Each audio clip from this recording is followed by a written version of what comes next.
Sumisilip ang gininto ang sikat ng araw ng hapon sa Maynila sa bintana. Pinipintahan ng rosas ang maliit, simple ngunit maayos na silid ni Clara. Ang 18 taong gulang na dalaga, na may maniningning na mga mata at nagliliwanag ng ngiti, ay maingat na nagsasalansan ng kanyang mga textbook. Si Clara ang ipinagmamalaki ng kanyang pamilya, laging nangunguna sa kanyang klase sa grade 12 at nag-aalaga ng pangarap na makapasok sa pinakaprestihiyosong unibersidad sa kabisera.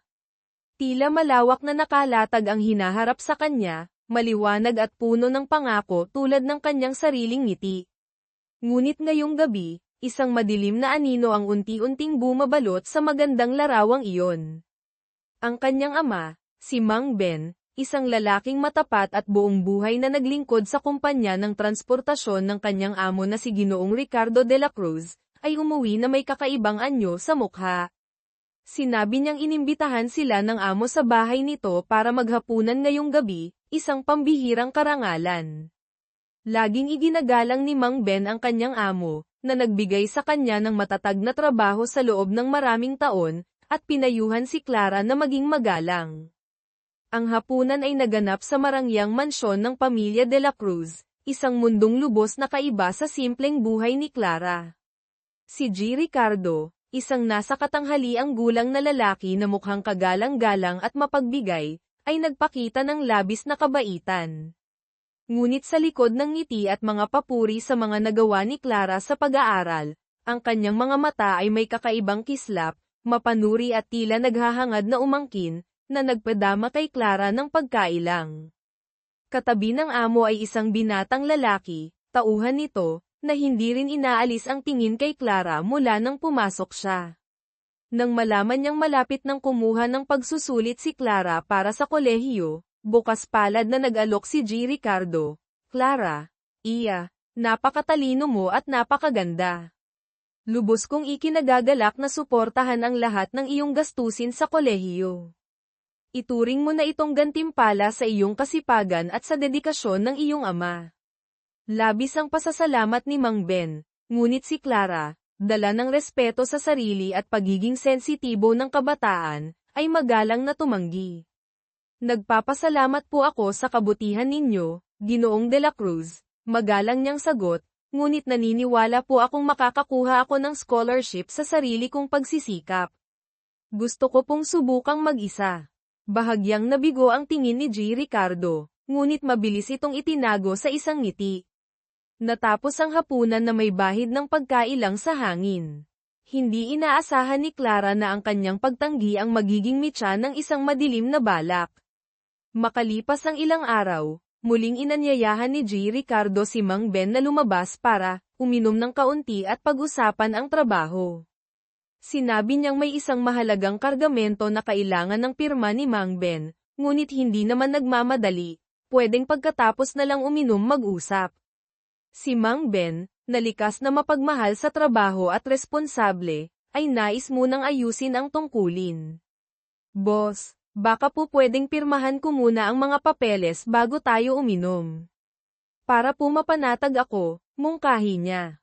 Ngunit tumawa lang si G. Ricardo. Nako, Ben, ilang taon na tayong magkasama, ano ba naman ang kailangang ipagmadali? Uminom muna tayo ng ilang tagay para gamaan ang pakiramdam, saka na pumirma. Sagot ko, dahil sa paggalang sa amo, napilitang tumagay si Mang Ben. Hindi niya alam na ang mga tagay na iyon ang simula ng kanyang bangungot. Kinabukasan ng umaga, si G. Ricardo mismo ang pumunta sa bahay ni Mang Ben, ngunit ngayon, ang mapagbigay na anyo ay nawala na, napalitan ng malamig na pag-uugali at pag-aakusa. Iniabot niya ang isang resibo, sinasabing pumirma si Mang Ben na tumanggap ng cash advance na 5 milyong piso, PHP, para ayusin ang mga papeles sa customs para sa kargamento noong nakaraang araw, ngunit hindi pumasok ang pera sa account ng kumpanya. Nalugi ang kumpanya ng 5 milyong PHP at si Mang Ben ang dapat managot.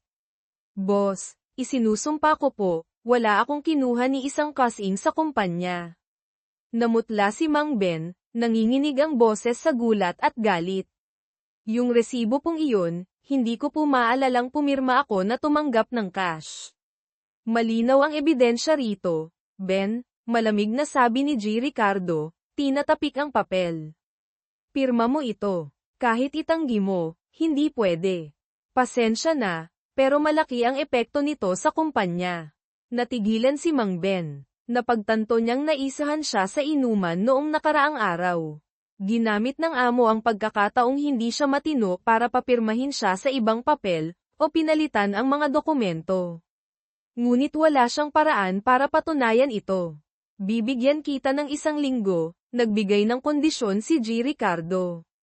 Bayaran mo ang buong 5 milyon, o mapipilitan akong i-report ito sa pulis. Alam mo na ang kahihinatnan, hindi biro ang kasong estafa.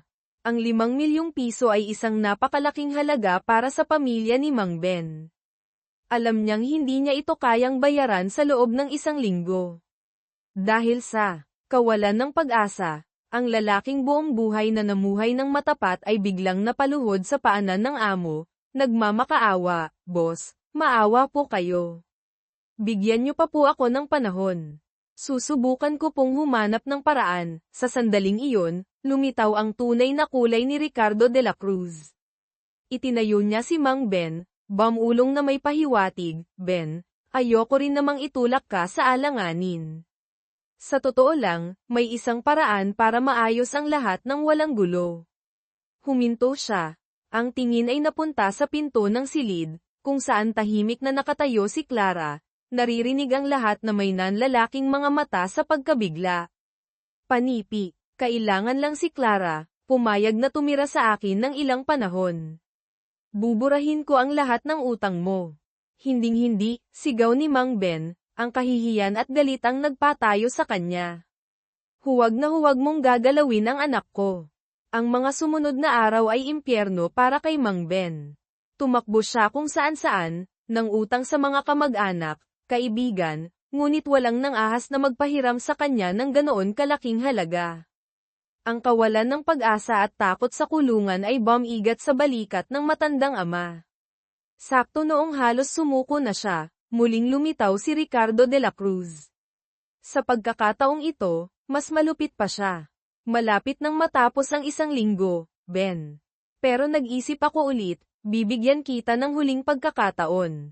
3 araw. Sa loob ng 3 araw, kung walang pera, maghanda ka na. Ang kawalang hiyaan at kasamaan ng amo ang nagtulak kay Mang Ben na hindi na mapigilan ang sarili. Sumugod siya, sinuntok si Ricardo sa mukha. Ngunit ang amo, na sanay sa karahasan, ay hindi natinag. Ang sagutan ay mabilis na nauwi sa isang brutal na pambubugbog kung saan si Mang Ben ang biktima. Binugbog siya hanggang sa bumagsak sa sahig, may tumutulong dugo sa gilid ng labi, puno ng pasa ang katawan.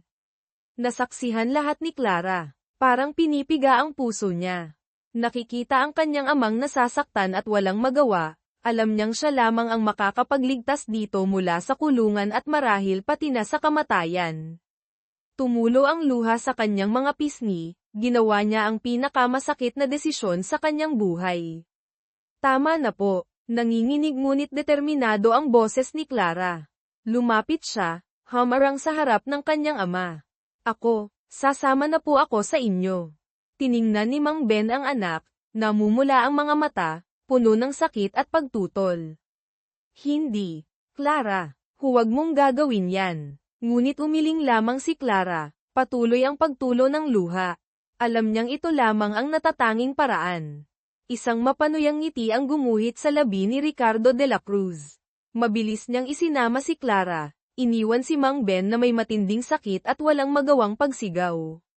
Dinala si Clara sa isang hiwalay na bahay sa isang marangya ngunit tahimik na eksklusibong village sa labas ng Maynila. Ito ay isang gintong kulungan, maganda ngunit mapangbilanggo. Ipinakilala siya ni G. Ricardo sa nag-iisang kasambahay doon, isang nasa katanghaliang gulang na babae na nagngangalang Manang Lorna. Mukhang tsismosa si Manang Lorna. Tiningnan niya si Clara nang may pag-uusisa at awa. Bagong amo po, tanong niya nang mahina nang tumalikod si G. Ricardo para sumagot ng telepono. Ang bata niyo pa po. Kawawa naman. Sumulyap siya sa amo at bumulong kay Clara, mag-ingat ka, iya. Kapag nabisto ito, maaaring makulong si boss. Isa pang salita galing sa'yo, babawasan ko sweldo mo, sigaw ni G. Ricardo, halatang narinig. Humarap siya kay Clara, nagbabanta ang boses, kapag nagtangka kang tumakas, mawawalan agad ng trabaho si Manang Lorna. Tandaan mo yan. Pagkatapos ay nagmamadali siyang umalis dahil may aasikasuhin sa kumpanya. Dinala ni Manang Lorna si Clara sa silid tulugan na para sa kanya. Maluwag ang silid, mag-ara ang ayos, ngunit malamig. Nang buksan niya ang aparador, nagulat si Clara nang makita itong puno ng iba't ibang damit pambabae, halatang hindi kanya. Bago ka dumating, marami nang tumira dito, buntong hininga ni Manang Lorna, puno ng pahiwatig ang boses. Sinusuportahan sila ni boss ng kung ano-ano. Pero nagsasawa rin siya. Pagdating ng panahon, paaalisin din sila tulad mo. Ang mga salita ni Manang Lorna ay parang patalim na tumusok sa puso ni Clara. Hindi siya ang una, at marahil hindi rin ang huli. Habang inaayos ang iilang gamit na dala ni Clara, aksidenteng nakita ni Manang Lorna ang kanyang mga matataas na marka at papeles para sa paghahanda sa pagpasok sa unibersidad. Nako! Ang galing nyo naman po palang mag-aral, nasabi niya. Bakit nyo pa dinala ang mga ito? Nandito na kayo, hindi nyo na kailangan ang pag-aaral. Dinala ko po para ipaalala sa sarili ko, napahikbi si Clara, na minsan ay nagkaroon ako ng pagkakataong magkaroon ng ibang kinabukasan, isang mas maliwanag na kinabukasan. Tiningnan ni Manang Lorna ang dalaga ng may labis na awa. Yung mga nauna dito, pera lang ni boss ang habol. Ikaw naman, dahil sa ganitong sitwasyon. Sayang talaga. Hayaan mo na, tanggapin mo na lang ang kapalaran mo, iya. Dumating ang gabi, bumalat ang takot kay Clara. Nang marinig ang tunog ng sasakyan ni G. Ricardo, nagmamadali niyang isinara ng mahigpit ang pinto ng silid, kumakabog ang dibdib.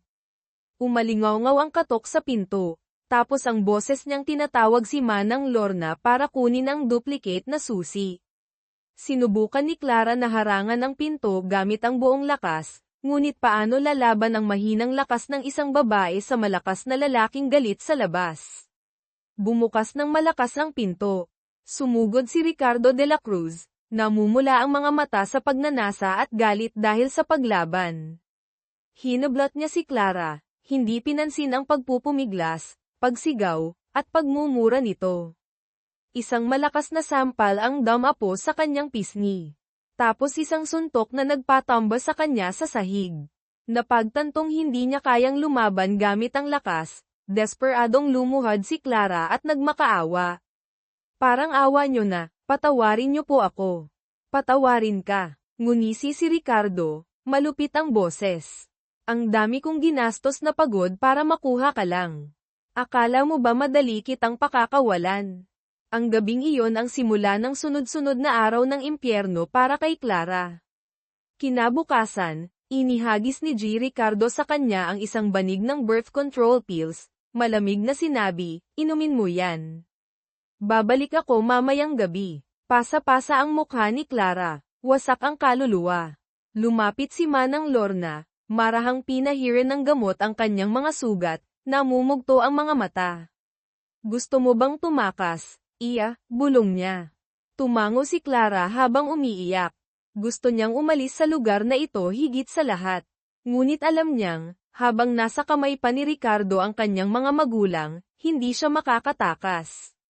Nang gabing iyon, nahirapan si Manang Lorna na hikayatin si Clara na kumain kahit kaunti. Ngunit muling umalingaw-ngaw ang mga yapak ni G. Ricardo sa labas ng pinto. Nataranta si Clara sa paghahanap ng mapagtataguan, ngunit walang sapat na ligtas na sulok sa malaking silid na iyon. Natagpuan na naman siya nito, kinaladkad paakyat sa itaas. Pagod na si Clara, wala nang lakas na lumaban. Nakatayo si Manang Lorna sa ibaba, naririnig ang mga hikbi at tunog ng nababasag na gamit mula sa itaas. Hindi niya matiis ngunit wala rin siyang magawa. Pagkaalis ng amo, umakyat siya ulit sa silid para aliwin si Clara. Sa pagkakataong ito, may kaunting tigas na sa kanyang boses, iya, kung talagang hindi mo na kayang lumaban, kailangang humanap ng ibang paraan. Kahit man lang makabawi ka ng kahit ano mula sa kanya para sa mga nawala sa'yo. Hindi paraan ang ganitong pagtitiis lang.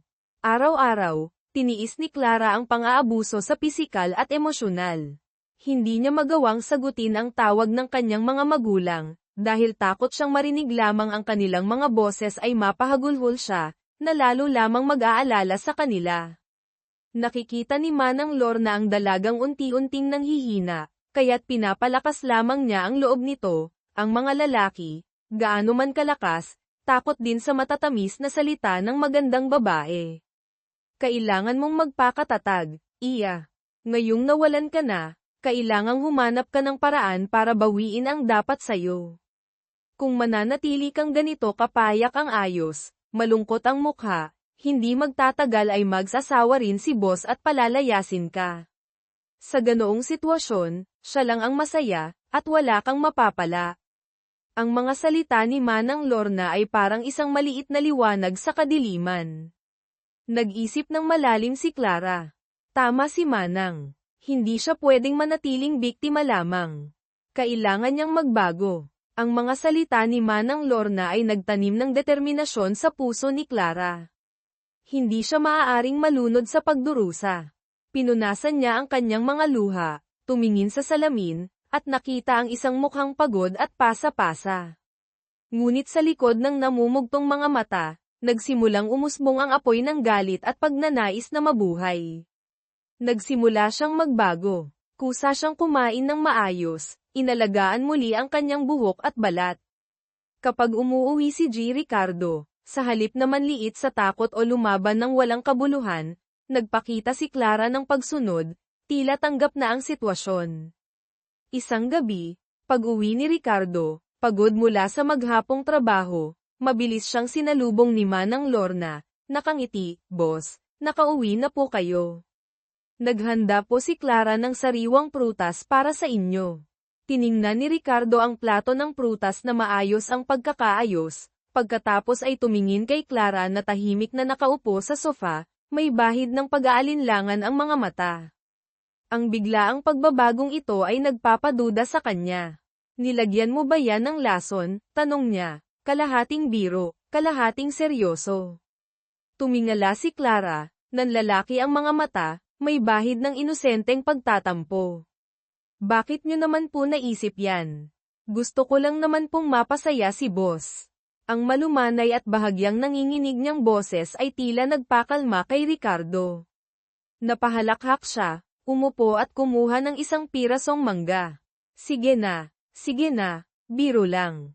Mabilis na sinamantala ni Manang Lorna ang pagkakataon, idinagdag, "Boss, alam niyo po, pinag-uusapan kayo sa palengke. Sabi nila, may kasama kayong maganda pero hindi nyo man lang binibilhan ng kahit ano. Alahas na ginto o pilak, wala raw silang nakikita." Agad na gumanap si Clara, yumuko, halos pabulong ang boses, "Ako po, hindi ko po kailangan ng mga ganyang bagay." Tapos ay tumayo siya, marahang umakyat sa itaas, iniwan ang espasyo para kay Manang Lorna na ipagpatuloy ang opens iba. "Ayan, boss, nakita nyo na," patuloy ni Manang Lorna, "itong si Clara natin, maganda na, mabait pa, at marunong umintindi. Pero kung lagi kayong nagtitipid, baka makakilala siya ng ibang mas mayaman, mas galante, yung magbibigay sa kanya ng lahat, paano nyo pa siya mapipigilan?" Ang mga salitang ito ay tumama sa pag-aari at amor proprio ni Ricardo. Ayaw niyang ang kanyang laruan ay tinitingnan ng iba o pinapuna na siya ay kuripot. Sa huli, nagpasya si Ricardo na isama si Clara na mamili. Pumunta sila sa isang malaking tindahan ng alahas sa Greenbelt. Itinuro ni Ricardo ang 2 gintong kwintas, pinapili si Clara ng isa. Tiningnan ni Clara ang mga ito, tapos ay nag-alinlangan, "Pareho pong maganda, gusto ko po pareho. Bakit bibili ng marami, isa lang sapat na." Nagreklamo si Ricardo, lumabas ang pagiging kuripot. Sakto namang may dumaan na isang lalaking mukhang mayaman at elegante, tumingin kay Clara at ngumiti ng magalang. Ang tingin ng paghanga ng estranghero ay nagparamdam kay Ricardo ng panganib. Umakyat ang selos at amor proprio, agad siyang nagbago ng tono. Sige na nga, kunin mo na pareho. Ano pa bang gusto mo? Pumili ka lang. Bukas palad siyang bumili ng 4 na set ng mamahaling alahas para kay Clara, pilit na ipinapakitang siya ay gastador at si Clara ay pag-aari niya lamang. Ang panandaliang kasiyahan ay hindi nagtagal. Pagkauwi ni Clara mula sa tindahan ng alahas sa hiwalay na bahay, hinarap siya ng isang hindi inaasahang bisita si Senyora Elena de la Cruz, ang legal na asawa ni Ricardo. Nalaman niya kung saan nakatira si Clara at pinuntahan ito para bigyan ng leksyon. Ikaw ang haliparot na nang-aakit sa asawa ko, ano? Sugod ni Senyora Elena, gusot ang buhok, nanlilisik ang mga mata sa selos. Minura niya si Clara ng masasakit na salita, ininsulto ang kanyang pamilya. Natakot si Clara at umatras, ngunit mabilis na dumating si Manang Lorna, sinusubukang umawat. Senyora, kalma lang po. Mag-usap po tayo ng maayos. Tumabi ka. Wala kang pakialam dito. Itinulak ni Senyora Elena si Manang Lorna, patuloy na lumapit kay Clara. Kailangan kitang turuan ng leksyon. Nang makitang delikado ang sitwasyon, kinuha ni Clara ang lamparang gawa sa ceramic sa mesa. Itinaas ito, nanginginig ang boses ngunit determinado ang tingin, kapag lumapit pa kayo. Ibabagsak ko ito. Natigilan si Senyora Elena sa hindi inaasahang paglaban. Hindi niya akalain na ang babaeng mukhang mahina ay maglalakas loob na lumaban. Sa huli, umalis siyang nagngingit-ngit, ngunit hindi nakalimutang magbanta, maghintay ka lang, bruha ka. Hindi kita titigilan. Pagkaalis ni Senyora Elena, nakahinga ng maluwag si Manang Lorna ngunit nag-aalala rin.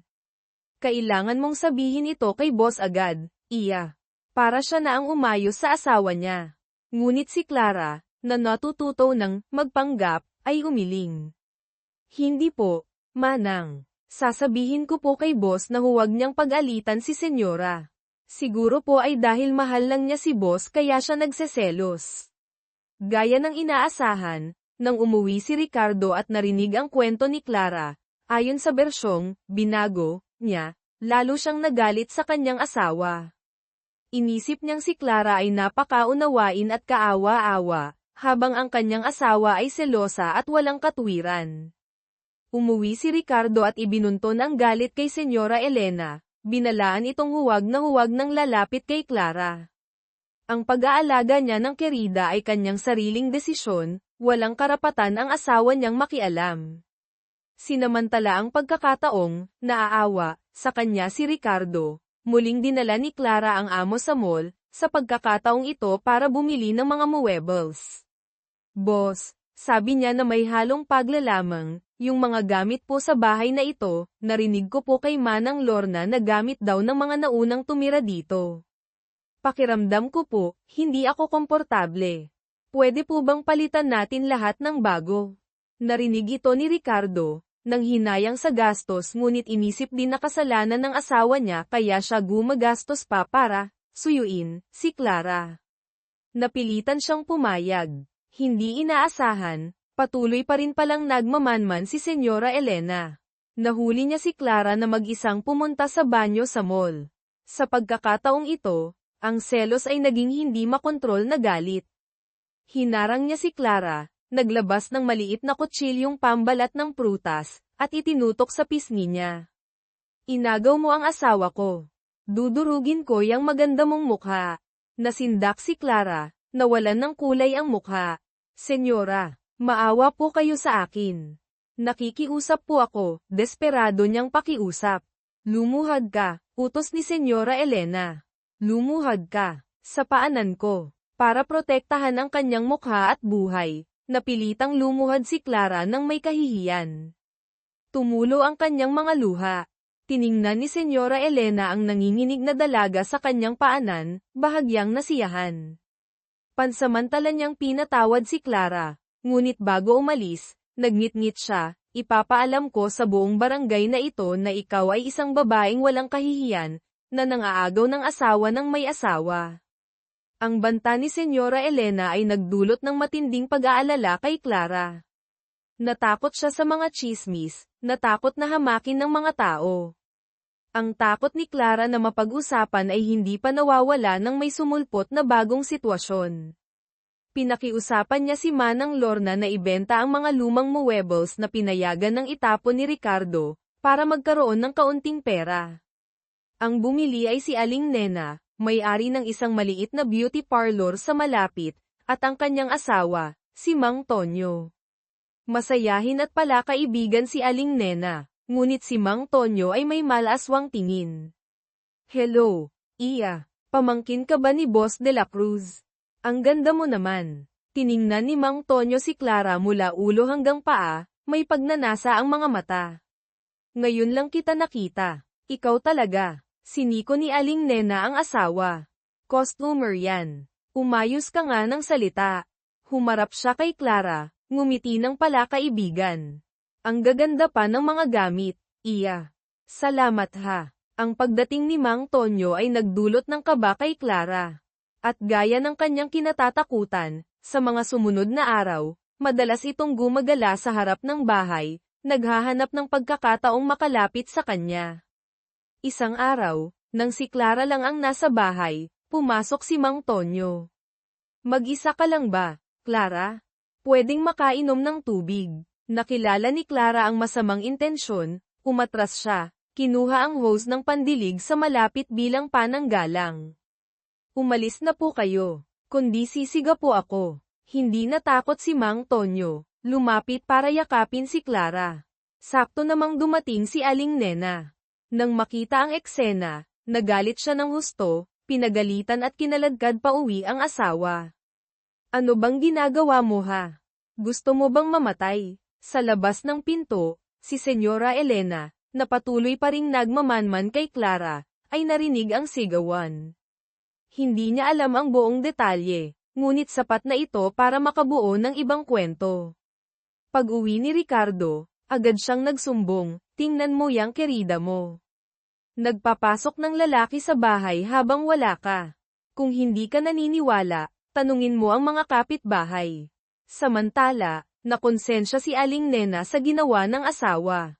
Para makabawi, nagbigay siya ng bagong ideya kay Clara. Clara, Iya, magkakaroon ng contest na binibining barangay dito sa atin. Ang ganda-ganda mo, bakit hindi ka sumali? Malay mo, magbago pa ang buhay mo. Biglang may naisip si Clara. Tama, maaaring ito na ang pagkakataon. Sa pagsali sa contest, maaaring mas makilala siya, makabuo ng mga koneksyon, at higit sa lahat, magkaroon ng dahilan para lumabas, makawala sa kontrol ni Ricardo, kahit pansamantala lang. Nagpasya siyang subukan. Natuwa si Aling Nena nang pumayag si Clara. Masigasig siyang tumulong sa paghahanda ni Clara, mula sa pag-aayos ng buhok, make-up, hanggang sa pagpili ng damit sa kanyang parlor. Humanga rin ang ibang mga babae sa parlor sa ganda ni Clara, lahat ay nagsasabing siguradong mananalo siya. Si Mang Tonyo, nang makita si Clara sa bagong anyo, ay napanganga rin, ngunit sinaman lang ng tingin ni Aling Nena. Nagsimulang magpraktis si Clara ng paglakad sa entablado, natutong tumayo, ngumiti, at magsalita ng may karisma. Hindi pa siya nakapagsuot ng sapatos na may takong dati, kaya't alanganin pa ang mga unang hakbang niya, kailangang alalayan ni Aling Nena. Ngunit dahil sa determinasyon, mabilis siyang natuto. Habang abala si Clara sa paghahanda para sa contest, palaging tumatawag si Ricardo. Kung ano-anong dahilan ang sinasabi ni Manang Lorna para pagtakpan si Clara, na nagpapahinga, napapagod, gumagawa ng gawaing bahay. Ang contest ng binibining barangay ay ginanap sa isang entablado sa labas sa barangay, napakasaya ng paligid. Nang lumabas si Clara, nagsigawan ang mga kaibigan niya mula sa parlor ni Aling Nena. Si Clara, kahit medyo kinakabahan, ay mahusay na nagtanghal, ang kanyang inosenteng ganda at kumpiyansa ay nag-iwan ng malakas na impresyon. Ang kanyang pangunahing katunggali ay si Isabel, isang magandang babae ngunit medyo mayabang, anak ng isang mayamang pamilya sa lugar. Laging mababa ang tingin ni Isabel kay Clara. Sa wakas, dumating ang sandali ng pag-aanunsyo ng resulta. Kumpiyansa si Isabel na siya ang mananalo, ngunit ang korona ng binibini ay napunta kay Clara. Nagalit si Isabel, hindi matanggap ang pagkatalo, tiningnan si Clara ng masama. Masayang hawak ni Clara at Manang Lorna ang plastik na tropeyo at sash nang biglang lumitaw si Ricardo. Dumiretso siya mula sa mga tao papunta sa entablado, galit na galit ang mukha. Lumalabas na nagsumbong si Senyora Elena sa kanya. Niloloko mo ba ako para sumali sa mga walang kwentang contest? Na yan ha, sigaw ni Ricardo, hinablat ang tropeyo at ibinato sa sahig hanggang sa mabasag. Hinayla niya si Clara, sinampal ng 2 beses sa harap ng maraming tao. Ano bang ginagawa niyo? Sigaw ni Clara, sumabog ang lahat ng hinanakit at galit na matagal ng kinikimkim. Wala kayong karapatang tratuhin ako ng ganito. Ang hayag na paglaban ni Clara ay lalong nagpagalit kay Ricardo. Ngunit bigla siyang huminto, isang masamang ngiti ang lumitaw sa kanyang labi. Masyadong madali kung sasaktan lang kita. Ayokong makalaya kaagad. Lumapit siya sa tainga ni Clara, bamulong ng sapat lang para marinig niya. Tandaan mo, hawak ko pa rin ang mga magulang mo. Ang mga salitang iyon ay parang malamig na tubig na pumatay sa apoy ng paglaban na kasisindi pa lang sa puso ni Clara. Muli, napilitan siyang sumuko. Dahil sa pambubugbog at kahihiyan sa publiko, nawalan ng pag-asa si Clara. Ngunit nariyan si Manang Lorna, inaalagaan ang kanyang mga sugat at pinapalakas ang kanyang loob. Huwag kang sisuko, iya. Lalo na ngayon, kailangang magpakatatag. Kailangang mahalin ka niya ng husto para hindi ka niya maiwan, doon ka lang makakaganti. Sakto namang dumating si Gina, ang kaibigang nakilala ni Clara sa parlor ni Aling Nena, na masayahin, dating si Oy, para hanapin si Clara. Clara, hindi ka pwedeng mabuhay ng ganito, sabi ni Gina. Kailangang pagandahin mo pa ang sarili mo, maging mas kaakit-akit. Gastusin mo ang pera niya, huwag kang manghinayang. Kapag mas marami siyang ginastos sa'yo, mas mahihirapan siyang iwan ka. Muling dinala ni Gina si Clara para mamili, pumili ng mga damit na uso at mas sexy. Habang namimili sila sa isang tindahan, bigla nilang nakasalubong muli si Mateo Santos, ang batang abogado na nilapitan ni Clara noong una siyang napagbintangan. Clara, ang tagal na nating hindi nagkita. Kamusta ka na? Masayang nakilala siya ni Mateo. Bahagyang nataranta si Clara, maikli lang ang sagot niya, pilit itinatago ang kanyang kasalukuyang sitwasyon. Ngunit nagpakita ng interes si Mateo. Matalinong napansin ni Gina ang damdamin ng abogado para sa kanyang kaibigan. Attorney Mateo, libre po ba kayo? Magkakape po sana kami. Mabilis na mungkahi ni Gina. Sinaman ng tingin ni Clara si Gina, akmang hihilahin palayo. Ngunit mabilis na nagdahilan si Gina na may bigla ang lakad, tapos ay ibinigay ang numero ng telepono ni Clara kay Mateo. Tawagan niyo po si Clara ha. Mauna na po ako. Nang gabing iyon, tumawag si Mateo kay Clara. Kinamusta niya ito, sinubukang magbukas ng usapan. Umiwas pa rin si Clara. Ayaw niyang malaman ni Mateo ang mapait na katotohanang kerida siya ng isang mayamang lalaki. Naramdaman ni Mateo ang distansya, kaya't sinabi na lamang niya, kung kailangan mo ng anumang tulong, huwag kang mag-atubiling tawagan ako. Ang tawag ni Mateo ay parang isang pambihirang mainit na liwanag, ngunit nagdulot din ito ng dagdag na sakit kay Clara. Alam niyang hindi siya karapat-dapat sa atensyon nito. Isang araw, pumunta si Clara sa parlor ni Aling Nena para hanapin si Gina. Ngunit wala ang mag-ina, si Mang Tonyo lang ang nasa bahay. Muli siyang nagtangkang mambastos. Sa kabutihang palad, dumating sina Gina at Aling Nena, muling nailigtas si Clara. Nagpasya si Clara na sundin ang payo ni Manang Lorna at Gina. Nagsimula siyang maging mas aktibo sa pag-aalaga kay Ricardo. Minasahe niya ito, naghanda ng pampaligo, nagsabi ng mga matatamis ngunit huwad na salita. Si Ricardo, kahit medyo nagulat, ay naniwala dahil sa kayabangan na ang kanyang karisma ang sa wakas ay sumangkop sa batang babae. Alam niyo po, dati hindi ko kayo gusto, nagsinungaling si Clara, naglalambing ang boses habang minamasahe ang balikat ni Ricardo. Pero nang makasama ko kayo ng matagal, parang, nagsisimula na po akong magkagusto sa inyo. Ang simpleng kasinungalingan ay nagkaroon ng mahiwagang epekto. Lubos na nagtiwala si Ricardo kay Clara. Nagsimula siyang maging pabaya, ipinagkatiwala pa kay Clara ang pamamahala ng mga libro ng ilang pangalawang negosyo niya, mga trabahong itinuturing niyang hindi mahalaga. Lihim na natuwa si Clara. Ikinwento niya ang lahat kina Manang Lorna at Gina. Pinag-aralan nilang magkakasama ang mga notebook at resibo na nakolekta ni Clara. Ngunit karamihan ay mga pinaikling sulat lamang sa Ingles o mahihirap na terminong pangnegosyo. Sakto namang tumawag ulit si Mateo. Sinabi niyang nanalo siya sa kanyang unang kaso, gusto niyang imbitahan si Clara na kumain para magdiwang. Nag-alinlangan si Clara, ngunit bigla niyang naisip, abogado si Mateo, maaaring maintindihan niya ang mga sulat na ito. Pumayag siyang makipagkita. Sa restaurant, pagkatapos ng ilang kumustahan, lakas loob na ipinakita ni Clara kay Mateo ang mga papel na may mga sulat. Maingat itong tiningnan ni Mateo. Ang mga ito, mukhang mga hindi opisyal na transaksyon, sabi niya. Mukhang may kinalaman sa pagpapadala ng mga kalakal, maaaring kahoy o produktong agrikultural. Pero base lang dito, hindi pa tayo makakabuo ng conclusion. Pinayuhan niya si Clara na mag-ingat, huwag masyadong masangkot sa mga negosyo ni Ricardo. Sinamantala ni Clara ang pagkakataon para tanungin si Mateo tungkol sa mga lihim na biyahe ni Ricardo, mga pulong na hindi siya kailanman isinama. Nagtataka lang po ako, nagkunwari siyang nagseselos. Hindi ko po alam kung mga kasosyo sa negosyo ang kinikita ni boss o ibang babae. Nang makitang nagseselos si Clara, lalong naniwala si Ricardo na mahal siya nito.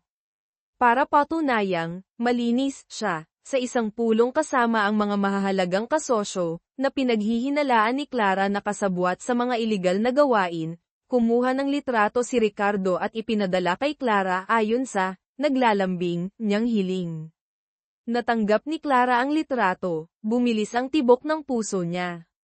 Nakilala niya ang isang lalaki sa litrato ito ang mayamang lalaki na ngumiti sa kanya sa tindahan ng alahas, na nalaman ni Gina ang pangalan bilang si Don Rafael Imperial, isang kilalang bigating tao sa industriya ng kahoy, na may maraming masamang reputasyon tungkol sa mga madilim na gawain.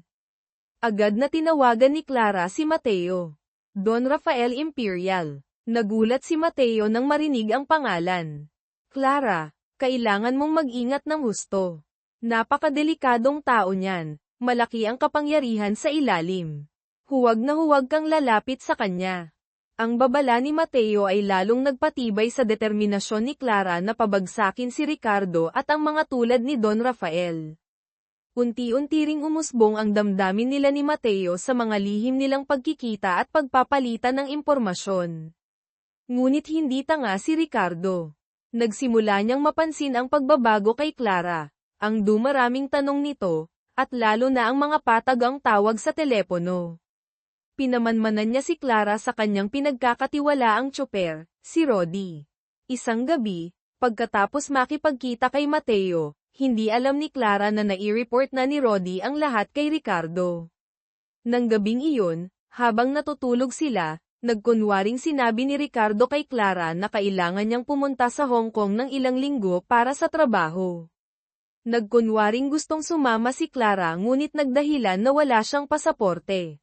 Pagkaalis ni Ricardo para sa biyahe, na sa totoo lang ay para bigyan ng pagkakataon si Clara na magkamali, agad siyang nakipag-ugnayan kay Mateo.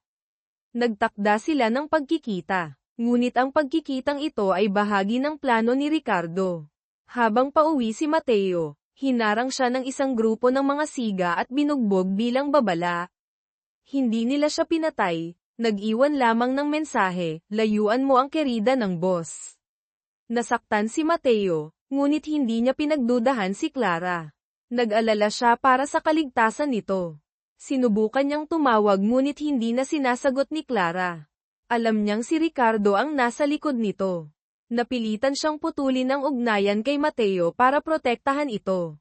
Pinakiusapan niya ang kanyang ama, si Mang Ben, na paminsan-minsan ay pinapayagang dumalaw sa kanya sa ilalim ng pagbabantay, na mag-abot ng sulat kay Mateo na nagsasabing may bago na siyang kasintahan, at huwag na siyang hanapin pa. Natanggap ni Mateo ang sulat, gumuho ang kanyang puso. Hindi siya naniniwalang ganoon si Clara, ngunit ang sulat kamay at katahimikan nito ang nagtulak sa kanyang tanggapin ito ng may sakit. Bumalik si Ricardo mula sa kanyang biyahe, nagkukunwaring walang nangyari. Ngunit alam niyang hindi niya kayang itago si Clara ng ganito magpakailanman. Bukod dito, nagsisimula na siyang magsawa sa babaeng probinsyana na ito, kahit palalo itong gumaganda. Isang madilim na ideya ang pumasok sa isip niya, ibenta si Clara kay Don Rafael.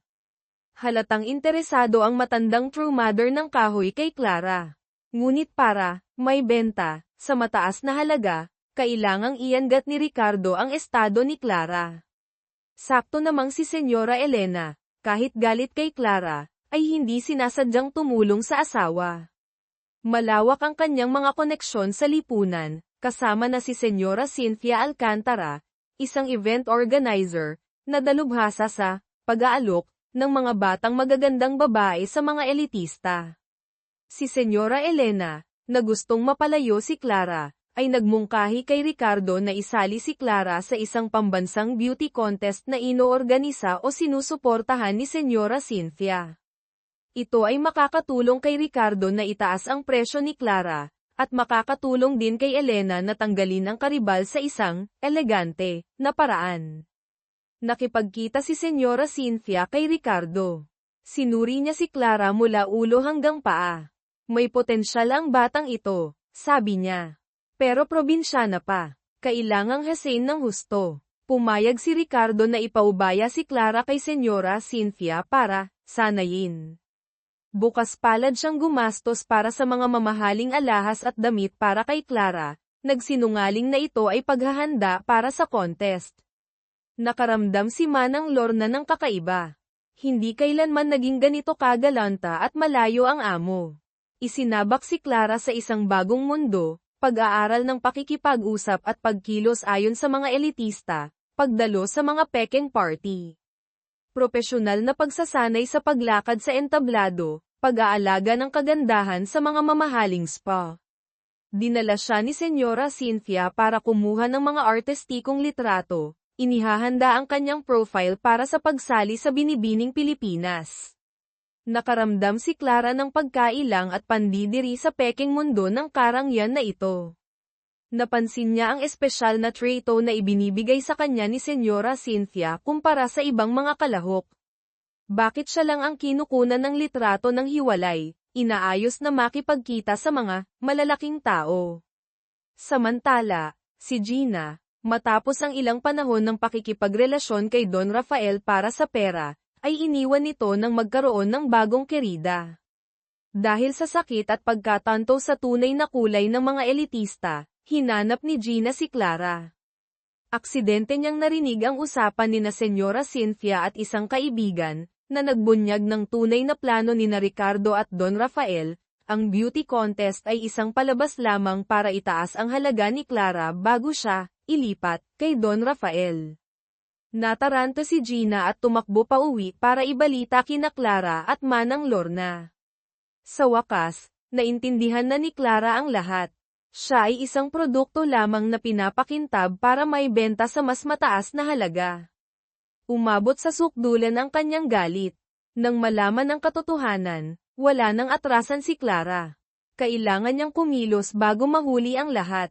Lihim niyang tinipon ang lahat ng ebidensyang hawak niya, ang mga notebook na may mga kainahinalang transaksyon, mga litrato ni Ricardo na kasama si Don Rafael at iba pang iligal na kasosyo, mga lihim na recording ng usapan ni na Ricardo at Senyora Cynthia. Alam niyang kailangan niyang ilabas ang mga ito sa liwanag, at ang tanging taong mapagkakatiwalaan niya ay si Mateo. Ngunit paano makikipag-ugnayan kay Mateo nang hindi nahahalata ni Ricardo? Si Manang Lorna, na itinuring ng anak si Clara, ay nagpas siyang tulungan siya. Ginamit niya ang isang pampublikong telepono, tumawag sa opisina ni Mateo, nag-iwan ng kagyat na mensahe mula sa isang, dating kaibigan, ni Clara, nagtakda ng pagkikita sa isang ligtas na lugar.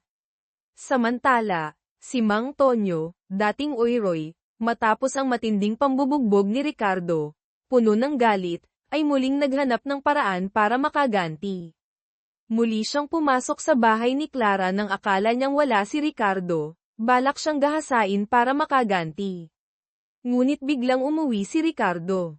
Nang makita ang eksena, sumabog ang galit ni Ricardo. Binugbog niya si Mang Tonyo hanggang halos mamatay sa harap ni Clara at Manang Lorna. Ang mismong marahas at hindi makontrol na aksyong ito ang lalong nagpatibay sa desisyon ni Clara. Sa gabi bago ang finals ng beauty contest, isang marangyang party ang idinaos sa mansyon ni Don Rafael. Ito ang pagkakataon para ipakilala si Clara sa mga elitista at para na rin isara ni Ricardo at Don Rafael ang kasunduan. Napilitang dumalo si Clara sa ilalim ng mahigpit na pagbabantay ni na Senyora Cynthia at Rodi. Sa party, sinubukan ni Clara na manatiling kalmado, naghahanap ng pagkakataong makatakas at makipagkita kay Mateo ayon sa plano ni Manang Lorna. Nagkunwari siyang pupunta sa banyo, tumakas sa likod na pinto, kung saan naghihintay si Manang Lorna na may lumang motorsiklo. Ngunit naghinala si Senyora Cynthia at pinasundan siya. Pagkasakay ni Clara sa motor, hinabol sila ng mga tauhan ni Cynthia at ni Rodi. Isang makapigil hiningang habulan ang naganap sa mga kalsada ng Maynila sa gabi. Sinubukan ni Manang Lorna na iwanan sila, ngunit hindi kaya ng lumang motorsiklo ang mga kotse. Sakto sa kritikal na sandali, isang ibang kotse ang biglang lumitaw, hinaranggan ang sasakyan ni Rodi. Lumabas si Mateo mula sa kotseng iyon. Natanggap niya ang mensahe at nahulaan ang sitwasyon. Dumating siya para protektahan si Clara. Isang tensyonadong komprontasyon ang naganap. Si Mateo, sa tulong ng ilang kasamahang abogado, ay napigilan sina Rodi at ang mga tauhan ni Cynthia, nagbigay ng pagkakataon kina Clara at Manang Lorna na makatakas. Ibinigay ni Clara ang lahat ng ebidensya kay Mateo. Gamit ang hindi matututulang mga ebidensya na ibinigay ni Clara, kasama ang testimonya niya at ni Manang Lorna, isinumbong ni Mateo ang kaso sa NBI, National Bureau of Investigation. Isang malawakang investigasyon ang isinagawa. Si Ricardo de la Cruz ay inaresto sa maraming kaso, panloloko, pambubugbog, iligal na pagkulong, at pakikipagsabuatan sa mga iligal na negosyo. Si Don Rafael Imperial ay inimbestigahan din para sa money laundering at pagpupuslit ng kahoy, nahaharap sa batas. Si Senyora Cynthia Alcantara ay kinasuhan ng pag-aalok ng babae at pakikipagsabuatan. Si Senyora Elena, kahit hindi direktang sangkot sa mga iligal na gawain, ay labis na naapektuhan ang reputasyon at ari-arian dahil sa kaugnayan sa asawa. Si Mang Tonyo, pagkatapos gumaling, ay pinagbayaran din ang kanyang pambabastos, hiniwalayan ni Aling Nena at iniwasan ng komunidad. Sina Aling Nena at Gina, kahit may mga sandali ng kahinaan, ay sa huli ay pumanig sa tama, tumstigo laban. Sa mga salarin, si Manang Lorna ay binigyan ng proteksyon at nagsimula ng bagong buhay. Si Mang Ben ay ganap na napawalang sala, nabura ang maling utang. Nagyakapan sila ni Clara na may luha sa mata. Muling nagsimula ang kanilang pamilya, mahirap man ngunit payapa at malaya. Si Clara, pagkatapos ng mga nakakasindak na buwan, ay sa wakas ay natagpuan muli ang sariling langit. Mananatili ang mga peklat sa pisikal at emosyonal, ngunit mas naging matatag siya kaysa dati. Tinanggihan niya ang pekeng kinang ng mundo ng mga elitista. Tinanggihan din ang alok na ipagpatuloy ang pagsali sa beauty contest. Nagpasya siyang bumalik sa pag-aaral na matagal na niyang pinapangarap. Sa tulong ng isang pondo para sa mga biktima ng pang-aabuso, na tinulungan ni Mateo na makonekta siya, nakatanggap si Clara ng scholarship at muling nagsimula ng pag-aaral sa unibersidad. Laging nasa tabi niya si Mateo, sumusuporta at gumagalang sa mga desisyon ni Clara. Ang damdamin nila para sa isa't isa ay taos-puso at malalim, ngunit pareho nilang naiintindihan na kailangan ni Clara ng panahon para maghilom ang mga sugat sa puso. Hindi sila nagmadali sa isang formal na relasyon, bagkus ay pinagyaman ang isang pagkakaibigan at pag-ibig na nakabatay sa pag-unawa at tiwala. Hindi lamang natagpuan ni Clara ang kanyang buhay, ginamit din niya ang kanyang kwento para magsalita, para tulungan ang ibang mga babae na dumaranas ng katulad na sitwasyon. Naging simbolo siya ng katatagan, ng pagbangon mula sa abo. Dumating na ang bagong umaga para kay Clara, isang umagang maaaring hindi kasing kinang ng pinangarap niya noong dalaga pa, ngunit isang umaga ng katotohanan, ng kalayaan, at ng pag-asa.